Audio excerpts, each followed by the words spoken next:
ఇంకేముందని అది 14 ఉత్పత్తుల విక్రయాలు నిలిపివేశాం, వాటిని వెనక్కి పంపాలని ఫ్రాంచైజీ స్టోర్లకు ఆదేశాలు ఇచ్చాం. వాటి ప్రకటన నిలిపివేయాలని మీడియా సంస్థలకు చెప్పాం.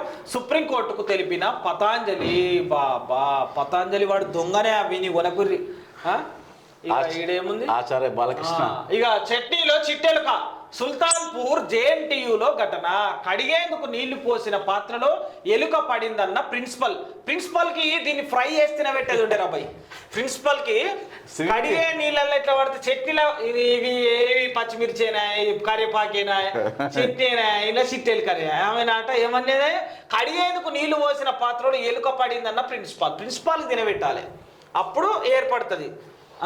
రాష్ట్రంలో అన్ని విద్యా వ్యవస్థల్లో, అన్ని విద్యా సంస్థల్లోని హాస్టల్లో, క్యాంటీన్లలో తనిఖీలు చేయండి, సమగ్ర విచారణ చేపట్టి నివేదిక ఇవ్వండి అధికారులకు మంత్రి దామోదరు రాజనరసింహ ఆదేశాలు. అది స్విమ్మింగ్ ఈత కొట్టిందా అది కాదన్నా. మన అసెంబ్లీలో క్యాంటీన్ ఒకటి ఉంటుంది, పార్లమెంట్ లో క్యాంటీన్ ఉంటుంది. అక్కడ ఏ రోజు మాత్రం ఏ ప్రాబ్లం రాదు.